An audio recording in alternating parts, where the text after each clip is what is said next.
transoceanic current systems as the consistent surface water movement with clockwise circulation in the northern hemisphere and counterclockwise circulation in southern hemisphere is called Gyre circulation. Ideally, Gyre circulation incorporate 4 arms: equatorial current, polar current, west boundary current and east boundary current. Preliminary में question पूछा हुआ है. Gyre circulation is surface current system. ठीक है. What is gyre circulation? Closed current system that has got the consistent movement. NCERT की definition पढ़े, अभी थोड़ी देर में बताते हैं एनसीईआरटी की डेफिनेशन. एनसीईआरटी की definition gives excessive importance to prevailing, अभी थोड़ी देर में बता रहे. Surface current system called Gyre circulation is the closed current system that has clockwise circulation in northern hemisphere and counterclockwise in southern hemisphere. Ideally, the Gyre circulation will be comprised of equatorial current, polar current and east-west boundary current. मेरे diagram में बहुत आराम से दिखाई दे रहा है. अब equatorial और पोलर करंट्स को जज करते हैं पहले वन बाय वन, फिर बाउंड्री करंट्स को पिकअप करेंगे. जब आप इक्वेटोरियल करंट को पिकअप कर रहे हो तो इसको ऐसे जज करते हैं on the same diagram. I am not changing the diagram right now. Due to spin of the earth is spinning on its axis west to east and 0% Coriolis force. Equator पर 0% Coriolis force है ना. एक water field container लो, उसको एक direction में jerk दो, पानी उल्टी डायरेक्शन में जाएगा. यस और no? At equatorial belt Coriolis force is 0%. Earth is spinning on its axis west to east, तो इक्वेटोरियल वाटर तो ईस्ट टू वेस्ट जाएगा ही. यस और no? Equatorial current always moves towards west. Each hemisphere we demarcate them as north equatorial current and south equatorial current. अगर बिल्कुल school level के level पर जज करना चाहते हो तो ऐसे जज कर लो. Imagine it to be an Atlantic Ocean. So north और south equatorial current बिल्कुल चलते चले जा रहे हैं towards west. Ultimately तो shore line encounter करेंगे. Water will start piling up there और वो रिटर्न करेगा. So that returning current, ये हो गया स्कूल लेवल वाला study. That returning current in absolute equatorial belt को आप काउंटर इक्वेटोरियल करंट बोलते हैं. Counter equatorial current is basically to readjust the water level variation. And if you want to make it sound technical, counter equatorial current is nothing but equatorially trapped Kelvin waves. It is unidirectional. It will always move towards east because its movement is opposite to north and south equatorial current. We call it counter equatorial current. So counter equatorial current is equatorially trapped Kelvin waves. It always will be unidirectional, east flowing. Otherwise, what is the movement of flow for equatorial water? Equatorial water always moves from east to west because of the spin of the earth. ये समझ में आ गया? तो polar water की तरफ, polar water को कैसे जज करें? डायग्राम हमारा धीरे धीरे एनलार्ज होता जाएगा. इसको अब कॉर्नर में जगह दे देते हैं. 2 बनाने हैं इसलिए थोड़ा सा रिस्ट्रिक्ट कर दिया एरिया. हमारे जो गायर सर्कुलेशन है उसमें हमने 2 चीज़ें पढ़ ली. North and south equatorial current and counter equatorial current. Zigzag बनाने का बस ये मतलब है कि आपको आराम से दिखाई दे, अदरवाइज और कोई लॉजिक नहीं है. North equatorial current, south equatorial current. ठीक है, ये मेरा इक्वेटोरियल वाटर का काम हो गया. पोलर वाटर को आप कैसे जज करते हो? Polar water is northeastern moving in a northern hemisphere and eastern moving in southern hemisphere. अब northern hemisphere में जो northeastern moving है इसको आप नॉर्थ अटलांटिक ड्रिफ्ट भी बोल सकते हो, नॉर्थ पैसिफिक ड्रिफ्ट भी बोल सकते हो, है ना. अटलांटिक ड्रिफ्ट तो हमारे स्टडी में ऑलरेडी आ चुका.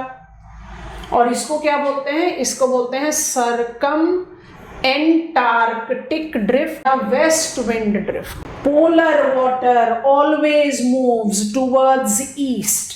Equatorial water always moves towards west.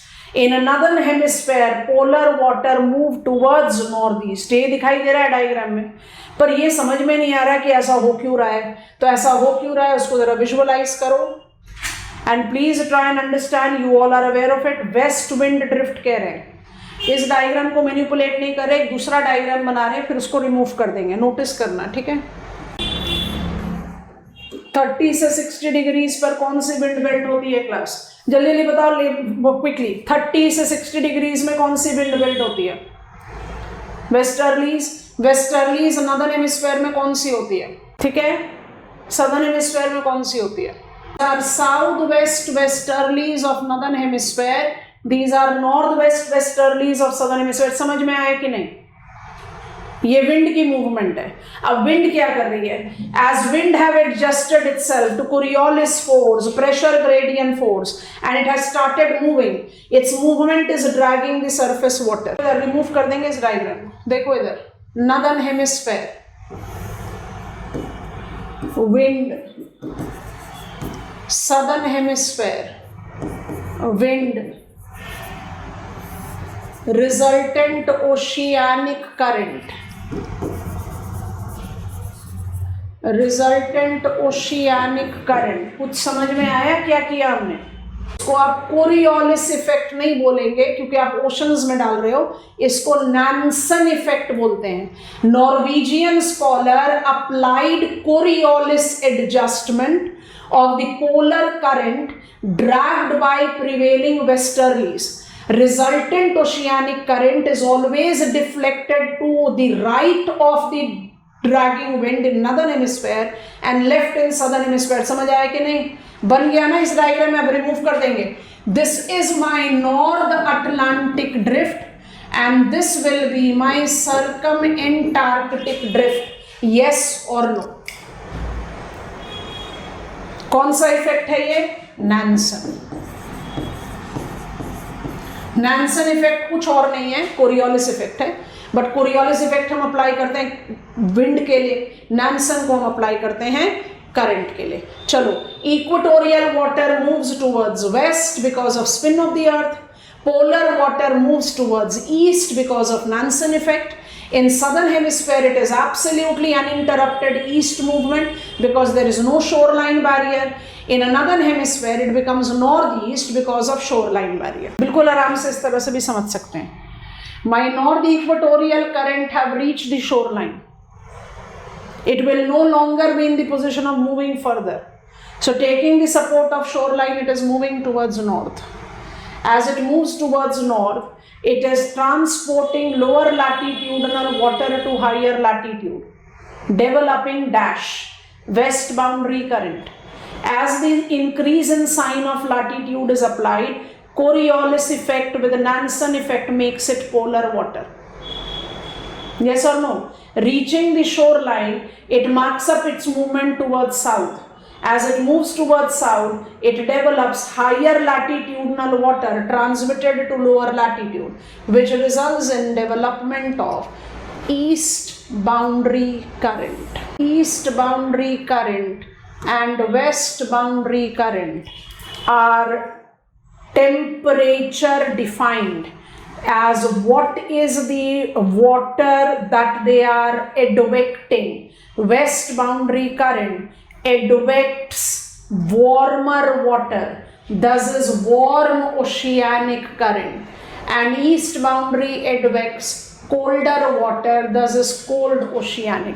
We developed the closed current system called Geyer circulation with clockwise movement in northern hemisphere and counterclockwise movement in southern.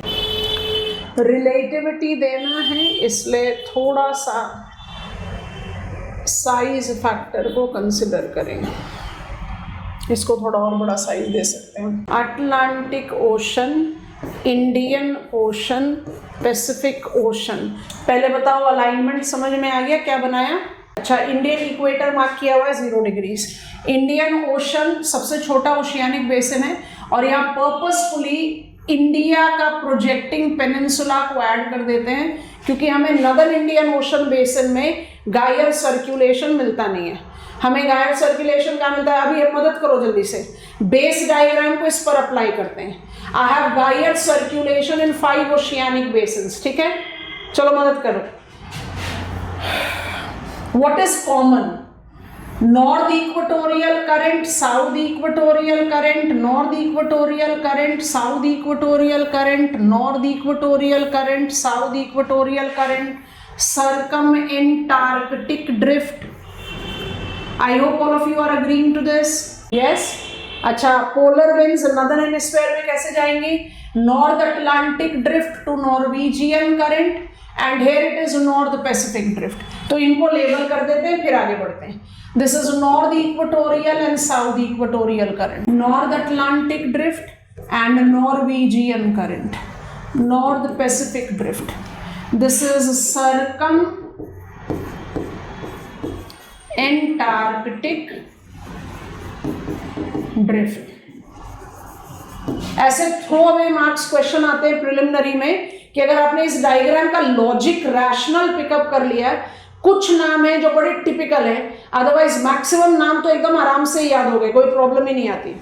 अच्छा, गायर सर्कुलेशन बनाने के लिए क्या चीज छूट रहा है? बाउंड्री करंट नहीं आया, बाउंड्री करंट बना लेते हैं। Boundary currents includes west boundary warm current, west boundary warm current, west boundary warm current, west boundary warm current, west boundary warm current, है ना। और क्या चाहिए? East boundary cold current. तो ईस्ट बाउंड्री कोल्ड करंट भी mark कर ले, this is east boundary cold current, east boundary cold current, east boundary cold current, east boundary cold current and east boundary cold current. बन गए भाई 5 गायर circulation ready हमारे सामने। दिस इज नॉट विद गायर सर्कुलेशन। अच्छा, पहले तो मुझे यही बता दो, रुक जाओ अभी 2 मिनट के लिए। आपको गायर सर्कुलेशन का मैकेनिज्म पता चल गया, आप सारे ओशियानिक बेसिन में आराम से बना सकते हो। अब क्या प्रॉब्लम रहेगी? सिर्फ नाम याद रखने की प्रॉब्लम रहेगी ना, नाम अभी ऐड ऑन करते हैं। उससे पहले बताओ, why do you think that northern Indian Ocean basin do not develop gyre circulation? I don't want that it is not open water and it is marginal water. उसका मतलब क्या है वो बताओ। Come on, you have done with wind and circulation, quick. कुछ आता है answer दिमाग? During winters the wind pattern is north eastern trade, during summers it becomes south west monsoon. अगर विंड का पैटर्न कंसिस्टेंट नहीं रहेगा तो गायर सर्कुलेशन कैसे बनेगा? For Geier circulation, you need consistent wind movement. Continentality of Northern Indian Ocean basin makes seasonal reversal in wind pattern. Thus, there is no Geier. I think this is done. अच्छा, अब मदद करो, नाम बिल्कुल आसानी से हो जाएगा। फिर हम आपको डायग्राम दिखा देंगे जो शुरू से दिखा रहे हैं, हमने कितनी आसानी से उस डायग्राम को बनाया। आप अटलांटिक ओशन में, आप नॉर्दर्न अटलांटिक ओशन में, जैसे ही आपका नॉर्थ इक्वेटोरियल करंट पहुंचेगा डैश लैंड मास पर, ऑल ऑफ यू भी है, I am making names easier for you. North equatorial current पहुंचा डैश लैंड मास पर। लैंड मास क्या है? North America. Marginal water body का नाम क्या है? Gulf of Mexico. तो उसके बेस्ड इस ओशियानिक करंट का नाम क्या है? Gulf Stream. West boundary current of North Atlantic is Gulf Stream. ठीक हो गया? नाम अब याद रखने हैं ना। अब सदर्न हेमिस्फीयर में आ जाओ। साउथ इक्वेटोरियल करंट पहुंचेगा कहां? South America. लार्जेस्ट कंट्री का नाम बता दो। Brazil. This will be Brazilian current. Most of the names are very easy for us to apply. You can do so, Narendra. कैसे करोगे इसको? I'll see how I can help you. Fine. Are you now there? Available. Brazilian, named after land. Gulf Stream, named after marginal water body. Popular names. Northern Atlantic Geier circulation will be completed with east boundary current. And here east boundary current. ये दोनों ही नाम बड़े typical है, आसानी से नहीं बोले जाते हैं। तो कौन कौन से नाम है? East boundary current of Atlantic attains its name from small group of islands here called Canaries. So they are called Canaries current. ये इतने पॉपुलर नाम नहीं है, तो एक दो नाम डिफिकल्ट लगेंगे। Canaries current, ठीक है। और वही east boundary current of South Atlantic is attaining its name from a minor sea port in making. Angola का पोर्ट सिटी है, उसका नाम है बेंगुएला, तो इसको हम बेंगुएला करंट बोलते हैं। तो कैनरीज और बेंगुएला मेरे लिए थोड़ा सा टिपिकल नाम हुआ, कॉमन नाम नहीं है बट मैनेजेबल है, ठीक है। What is the constituent of gyre circulation of North Atlantic? North equatorial current has to be warm current, Gulf Stream west boundary warm current, North Atlantic drift and Norwegian current, Nansen polar water, yes or no, and east boundary Canary is the cold current. What are the constituents of southern Atlantic gyre circulation? South equatorial current, west boundary warm current called Brazilian, east boundary cold current called Benguela, and by default Nansen water circumantarctic drift. अब आसान नाम पर आते हैं। Can you let me know the name of the marginal water body of Indian Ocean here? कौन सा water body है जो साइक्लोन प्रोन था? मोजाम्बिक, कंट्री का नाम भी मोजाम्बिक है, इस करंट का नाम है मोजाम्बिक करंट। अब 2 मिनट के लिए वेट करो, कौन सा कंट्री यहां पर दिखाई देगा? Which is the country that I will be having the position here? Scholars ने हमारे लिए कंफ्यूजन क्रिएट की हुई है। ऑस्ट्रेलिया है, ऑस्ट्रेलिया का वेस्ट इंडियन ओशन का ईस्ट है, ऑस्ट्रेलिया का ईस्ट पैसिफिक का वेस्ट है, यस और no? We have named the current based on land here. Notice करो बहुत ध्यान से क्या कर रहे हैं। इस करंट को आप क्या बोलते हो? Waste Australian current. और इस करंट को आप क्या बोलते हो? East Australian current. अब प्लीज रुकें 2 मिनट के लिए और नोटिस करें। Waste Australian current is east boundary cold current of Indian ocean and East Australian current is west boundary of South Pacific Ocean. बाकी नाम अब आसान है। ये ये कुरोशिबो करंट है, काफी पॉपुलर नाम है जापान सोर्स डे में। This is Kuroshio current, this is California cold current and this is Peruvian cold current, जिसके बारे में हमें पढ़ना है El Nino and southern oscillation. नाम याद रखने पड़ेंगे। गायर सर्कुलेशन का लॉजिक तो समझ में आ ही गया। How many gyre circulation in northern basin? 2। How many gyre circulation in southern basin? 3। How many clockwise circulation? 2। How many counter clockwise circulation? 3। Common constituent क्या है? पोलर और इक्वेटोरियल वाटर हटा दो, उसके बाद कैसे रिवाइज करो? Which are the west boundary warm current? Gulf Stream, Brazilian current, Mozambique channel, East Australian current, Kuroshio current, which are east boundary cold current, Canaries current, Benguela current, West Australian current, and of course Californian Peruvian current. ये आप एक एक गायर को pickup करके उसको study करो। Map ऐसे दिखता है, हमने आसान से डायग्राम बना लिया, यही बनाया ना हमने। Yes, all of us. Only 2 things to be added because that is important for us to notice. Gyre circulation will always be like this, but in northern Atlantic, southern Atlantic and northern Pacific Ocean, summers में जो melt ice water का excessive discharge होता है, that generates few of the currents that should be there in our information list. तो उसको कैसे जज करें? ऐसे करके जज करो। जब भी आप स्टडी करते हो oceanic current system, you come across some names which have not appeared in our write-up, तो उन नेम्स को जज करते हैं। जब सदर्न हेमिस्फेयर में समर्स है तो नॉर्दर्न हेमिस्फेयर में विंटर्स होगा। At this point you mark presence of a current called Falkland current. Falkland current southern Atlantic में देखने को मिलता है। कैसा करंट है? ये कोल्ड वाटर है, ये गायर सर्कुलेशन का मेंबर नहीं है। विंटर्स में when the ice, summers में when the ice melt, it tends to discharge the melt ice water surplusly, developing this current. तो जब फाकलैंड करंट होगा तो नॉर्दर्न हेमिस्फेयर के करंट्स नहीं होंगे। नॉर्दर्न हेमिस्फेयर में कौन कौन से करंट है? ग्रीनलैंड का सैंपल लो, ग्रीनलैंड के वेस्ट में और ग्रीनलैंड के ईस्ट में। Greenland east, Greenland west. Western current को बोलते हैं लैब्राडोर करंट और ईस्टर्न को बोलते हैं इरमिंगर करंट। लैब्राडोर और Irminger current are also cold current. Simple ice water melt होकर डिस्चार्ज कर रहा है। समझ में आ रहा है? विंटर स्पेसिफिक है, सॉरी समर स्पेसिफिक है। और बिल्कुल इसी का मैचिंग मुझे पैसिफिक ओशन में मिलता है। अगर वो बेरिंग सी से चला आ रहा है तो उसको बोलते हैं ओयाशिवो, और अगर वो सी ऑफ ओकोस्ट से आ रहा है तो उसको बोलते हैं ओकोस्ट। ओयाशिवो तो बहुत पॉपुलर नेम है एंड ओकोस्ट आपको लगातार रिपीट कर रहे हैं name of the marginal water body. Which type of current Ocos, Oyashiwo, Labrador, Irminger and Falkland currents are cold current. तो फिर से एक इक्वेशन बना लें, all east boundary currents are cold current but all cold current are not east boundary. क्योंकि cold current होने के लिए आपका water temperature कम होना चाहिए. These are very, क्योंकि जैसा आप कहते हैं ना fishing ground, what is the reason that Newfoundland have fishing? Because Gulf Stream और Labrador current मिलकर lukewarm water generate करते हैं. Why Japan has got major fishing activity? Because Kuroshio warm current is combined with Oyashiwo cold current. तो एक lukewarm water facilitate करता है temperature conditions for her. तो ये करंट बड़े पॉपुलर है बट गायर सर्कुलेशन का हिस्सा नहीं. आप लोगों को ये बात समझ में आ गई है. अब यही से हमारी स्टडी आगे जाएगी टू कंप्लीट क्लाइमेट. उसके बाद ही हम आगे बढ़ पाएंगे.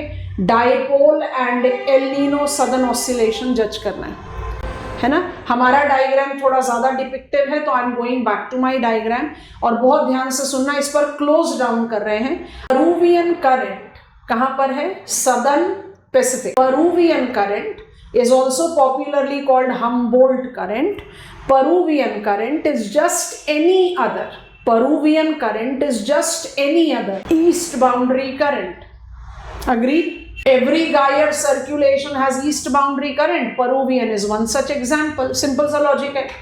But Peruvian current अपनी uniqueness किस चीज के साथ associate करता है? Peruvian current is of Pacific Ocean which is the largest ocean of the world. पहली बात ये क्लियर हो गई? Yes or no? अच्छा, मैप पर आते हैं एक मिनट के लिए. अगर आप पैसिफिक ओशन को थोड़ा सा एक जनरल असेसमेंट ऑफ शेप दोगे तो आपको कुछ ऐसा दिखाई देगा. पैसिफिक ओशन को बेरिंग स्ट्रेट पर पैसिफिक ओशन बिल्कुल क्लोज डाउन कर रहा है. अगर हम पैसिफिक को नॉर्थ से साउथ में लेकर जाएंगे तो पैसिफिक मुझे एक रफ ट्रायंगुलर शेप दिखाता है. नॉर्थ में पैसिफिक की शोर लाइन जो है वो काफी क्लोज हो जाती है, साउथ में काफी ब्रॉड हो जाती है. विजुअलाइज हो गया?